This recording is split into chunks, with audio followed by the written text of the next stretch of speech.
ತುಮಕೂರಿನಲ್ಲಿ ಇವತ್ತು high drama ನಡೆದು ಹೋಯಿತು. ಯಾಕಂದರೆ ಈ ಕೆನಲ್ ವಿಚಾರಕ್ಕೆ ಸಂಬಂಧಪಟ್ಟಂಗೆ, ಕೆನಲ್ ಕಾಮಗಾರಿ ವಿಚಾರಕ್ಕೆ ಸಂಬಂಧಪಟ್ಟಂಗೆ ದೊಡ್ಡ ಬೆಳವಣಿಗೆ ನಡೆದಿದೆ. ಯಾಕಂದರೆ ದೊಡ್ಡ ಮಟ್ಟದ ಪ್ರೊಟೆಸ್ಟ್ ಕೂಡ ನಡೀತಾ ಇದೆ. ಇದರಲ್ಲಿ ರಾಜಕಾರಣಿಗಳಿದ್ದಾರೆ, ಮಠಾಧೀಶರಿದ್ದಾರೆ. ಹೇಮಾವತಿ ಕೆನಲ್ ಕಾಮಗಾರಿಯ ಕಿಚ್ಚು ಸ್ಫೋಟಗೊಂಡಿದೆ. ತುಮಕೂರಿನ ಗುಬ್ಬಿಯಲ್ಲಿ ಪ್ರತಿಭಟನೆ ನಡೀತು, ಹೈ ಡ್ರಾಮಾ ನಡೆದು ಹೋಯಿತು. ಭಾರೀ ಪ್ರತಿಭಟನೆ, ರಸ್ತೆಯಲ್ಲಿ ಟೈರ್ಗಳಿಗೆ ಬೆಂಕಿ ಹಚ್ಚಿ ಪ್ರತಿಭಟನೆ.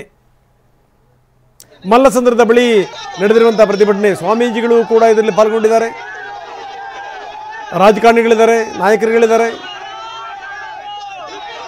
ವಿರೋಧದ ನಡುವೆನೂ ಕೂಡ ಕಾಮಗಾರಿಯನ್ನು ಯಾಕೆ ಆರಂಭ ಮಾಡಿದ್ರಿ, ನಮ್ಮ ಪಾಲಿನ ನೀರನ್ನು ಕಸಿಯುವಂತಹ ಪ್ರಯತ್ನ ಇದು, ಯಾವುದೇ ಕಾರಣಕ್ಕೂ ಬಿಡಲ್ಲ ಅಂತ ಪ್ರೊಟೆಸ್ಟ್.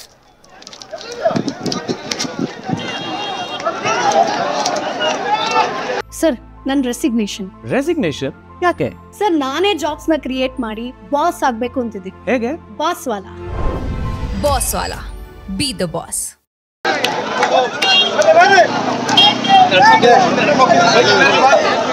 ಸರ್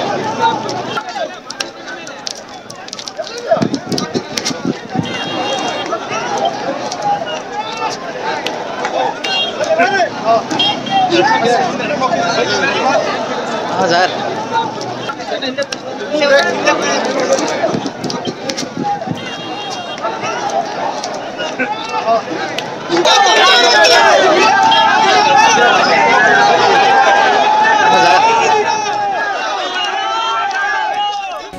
ನೂರಕ್ಕೂ ಹೆಚ್ಚು ಪ್ರತಿಭಟನಾಕಾರರನ್ನ ಪೊಲೀಸರು ವಶಕ್ಕೆ ಪಡೆದಿದ್ದಾರೆ. ಅದರಲ್ಲಿ ಶಾಸಕರು, ಮಠಾಧೀಶರು, ಬಿಜೆಪಿ ಶಾಸಕರುಗಳು ಜ್ಯೋತಿ ಗಣೇಶ್ ಮತ್ತು ಸುರೇಶ್ ಗೌಡ, ಬಿಜೆಪಿ ಮುಖಂಡ ಹೆಬ್ಬಾಕ ರವಿಶಂಕರ್, ಗುಬ್ಬಿ ದಿಲೀಪ್, ಚಂದ್ರಶೇಖರ್, ರೈತ ಮುಖಂಡ ಗೋವಿಂದರಾಜು ಇವರೆಲ್ಲರನ್ನೂ ಕೂಡ ಪೊಲೀಸರು ವಶಕ್ಕೆ ಪಡೆದಿದ್ದಾರೆ.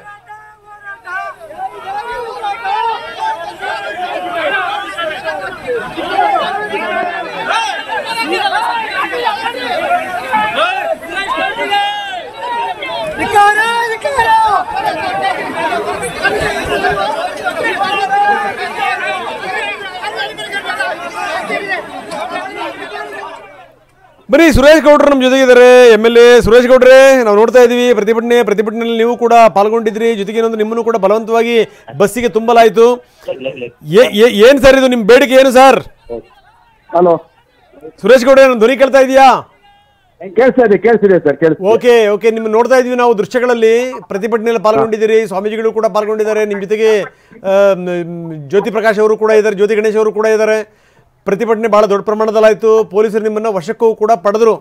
ಏನು ಸರ್ ಇದು, ಈ ತುಮಕೂರಿನ ಹೇಮಾವತಿ ಕೆನಲ್ ಕಾಮಗಾರಿ ವಿಚಾರಕ್ಕೆ ಸಂಬಂಧಪಟ್ಟಂಗೆ ಅಂದರೆ ನೀರಿನ ಪಾಲನ್ನು ಕಸಿತಾ ಇದ್ದಾರೆ ಅನ್ನುವಂಥ ಆತಂಕ ಏನಾದರೂ ನಿಮ್ಮನ್ನು ಕಾಡ್ತಾ ಇದೆಯಾ?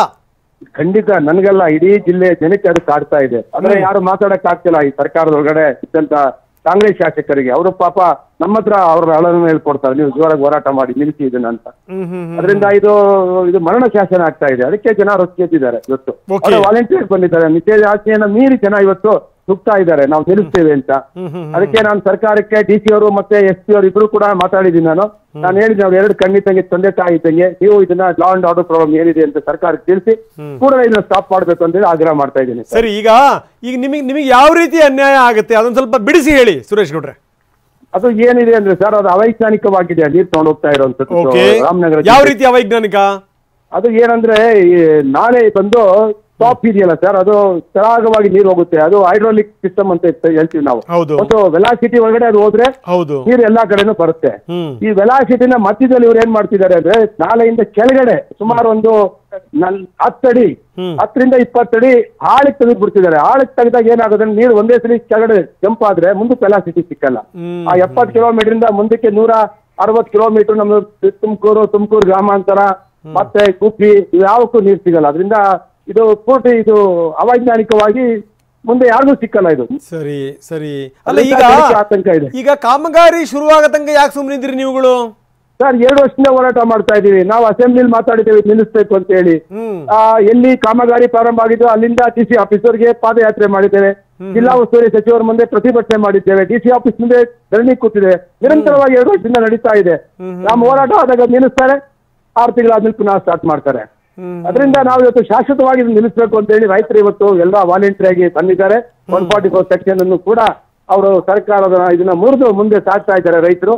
ನಾವು ಕೂಡ ಹೋಗ್ತಿದ್ದೇವೆ. ರೈತರು ಜೀವನ ಜೊತೆ ಯಾರು ಚೆಲ್ಲಾಟ ಆಡಬಾರ್ದು. ರೈತನೇ ಈ ದೇಶದ ಬೆನ್ನೆಲುಬು ಅಂತ ಅನ್ನದಾತ ಅಂತವ್ರಿಗೆ ಇವರು ಈ ತರ ಮಾಡಿದಾಗ ನಮಗೂ ನೋವಿದೆ. ನಾನು ಅದಕ್ಕೆ ನನ್ನ ಪೊಲೀಸರು ಬೆಳಗಿನ ಜಾವ 5 ಗಂಟೆಗೆ ನಮ್ಮನ್ನ ಗುತ್ತಿಯಲ್ಲಿ ಅರೆಸ್ಟ್ ಮಾಡಿದ್ರು. ನಿಟ್ಟೂರ್ ಹತ್ರ ಒಂದೇ ಮಾತು ಹೇಳಿದೆ, ನಾನು ಬಹಳ ಸ್ಪಷ್ಟವಾಗಿ ಹೇಳಿದೆ, ನಾವು ಯಾವುದೇ ಕಾನೂನನ್ನ ಉಲ್ಲಂಘನೆ ಮಾಡಲ್ಲ. ನೀವೇನಾದ್ರು ಈ ತರ ಮಾಡಿದ್ರೆ ಫಸ್ಟ್ ನಾನೇ ಸೆಲ್ಫ್ ಹ್ಯುಮಿಲಿಯೇಷನ್ ಮಾಡ್ಕೊಳ್ತೀನಿ ಅಂತ ಹೇಳಿದೆ. ಈ ರೀತಿಯ ನಿಮಗೆ ಒತ್ತಡಗಳನ್ನ ಹಾಕ್ಬಾರ್ದು. ನೀವು ಒಂದು ಸರ್ಕಾರ ಪ್ರಜಾಪ್ರಭುತ್ವ ವ್ಯವಸ್ಥೆ ನಡಿಬೇಕು, ಜನರ ನೋವುಗಳನ್ನ ಧ್ವನಿಯನ್ನ ಕೇಳಬೇಕು.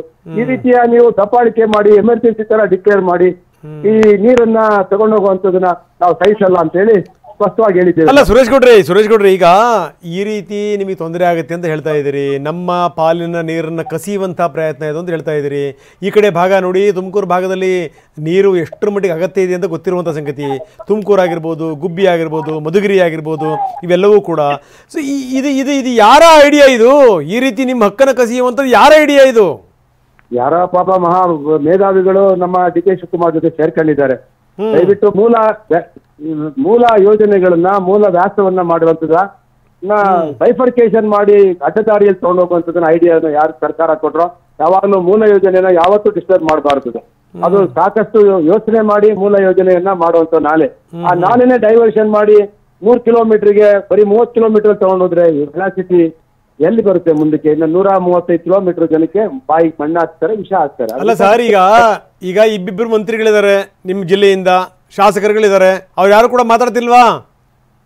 ಏನದು ಹೇಳಿದ್ನಲ್ಲ, ಅವ್ರು ನಮ್ಗೆ ಹೇಳ್ತಾರೆ ಪಾಪ. ರಾಜಕೀಯದಲ್ಲಿ ವ್ಯವಸ್ಥೆಯಲ್ಲಿ ಒಂದು ರಾಜಕೀಯ ಪಕ್ಷದಲ್ಲಿದ್ದಾಗ ಮೇಲೆ ಬಲಿಷ್ಠರಿದ್ದಾಗ ಅವ್ರ ಜೊತೆ ಧ್ವನಿ ಎತ್ತುವಂತ ಶಕ್ತಿ ಕೆಲ ಶಾಸಕರಿಗೆ ಕಾಂಗ್ರೆಸ್ನವ್ರಿಗಿರಲ್ಲ.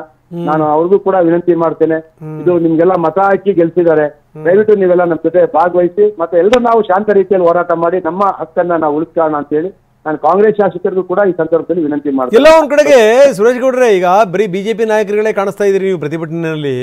ಎಲ್ಲೋ ಒಂದ್ ಕಡೆ ಒನ್ ಸೈಡೆಡ್ ಹೋರಾಟ ಅಂತ ಅನ್ಸಲ್ವ ಇದು?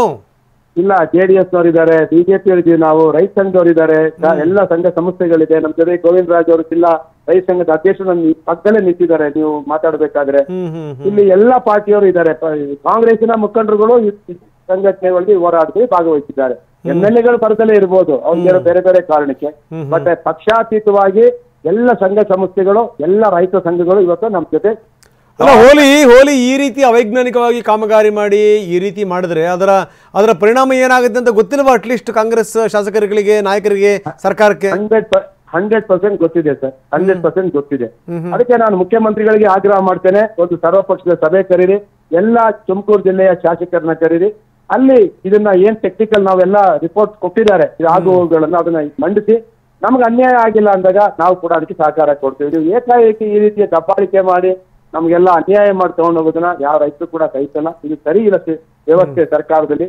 ನಾನು ಮಾನ್ಯ ಮುಖ್ಯಮಂತ್ರಿಗಳು, ಕಾವೇರಿ ನೀರಾವರಿ ನಿಗಮದ ಅಧ್ಯಕ್ಷರು, ಮುಖ್ಯಮಂತ್ರಿಗಳು ಅವರು ಕೂಡಲೇ ಸಭೆ ಕರಿಬೇಕು ಅಂತ ಹೇಳಿ ನಾನು ಆಗ್ರಹ ಮಾಡ್ತೀನಿ. ಈಗ ಇಷ್ಟೆಲ್ಲ ಆದ್ಮೇಲೂ ಕೂಡ ಇಲ್ಲ ನಾವು ಮುಂದುವರಿಸ್ತೀವಿ ಅಂದ್ರೆ ನಿಮ್ಮ ಹೆಜ್ಜೆ ಏನು?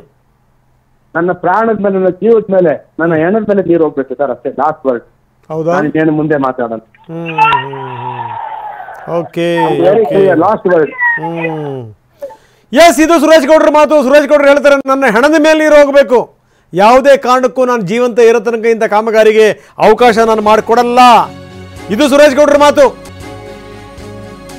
2 ವರ್ಷದಿಂದ ನಾವು ಹೋರಾಟ ಮಾಡ್ತಾ ಇದ್ದೀವಿ, ಕಾಮಗಾರಿ ಶುರು ಮಾಡಲೇಬೇಡಿ ಅಂತ ಹೋರಾಟ ಮಾಡ್ತಾ ಇದ್ದೀವಿ, ಆದರೂ ಮಾಡಿದ್ರು.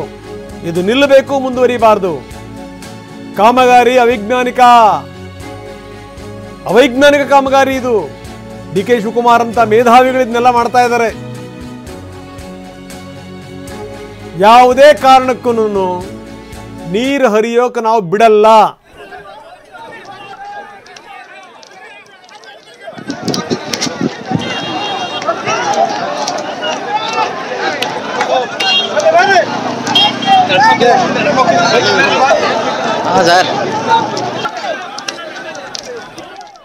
ಕಾಂಗ್ರೆಸ್ ನಾಯಕರುಗಳಿದ್ದಾರೆ, ಮಂತ್ರಿಗಳಿದ್ದಾರೆ ಈ ಭಾಗದಲ್ಲಿ, ಆದರೆ ಮಾತಾಡುವಂಥ ಶಕ್ತಿ ಇಲ್ಲ. ದೊಡ್ಡವರ ಎದುರುಗಡೆಗೆ, ಪ್ರಭಾವಿಗಳ ಎದುರುಗಡೆಗೆ ಮಾತಾಡುವಂಥ ಧೈರ್ಯ ಇಲ್ಲ ಇವರಿಗೆ. ಅದಕ್ಕೋಸ್ಕರ ನಮ್ಮಗಳಿಗೆ ಮಾತಾಡಿ ಅಂತಾರೆ. ನಾವು ಹೋರಾಟ ಮಾಡ್ತಾ ಇದ್ದೀವಿ. ರೈತ ಮುಖಂಡರಿದ್ದಾರೆ ನಮ್ಮ ಹೋರಾಟದಲ್ಲಿ, ಸ್ವಾಮೀಜಿಗಳಿದ್ದಾರೆ, BJP ನಾಯಕರುಗಳಿದ್ದಾರೆ, JDS ನಾಯಕರುಗಳಿದ್ದಾರೆ.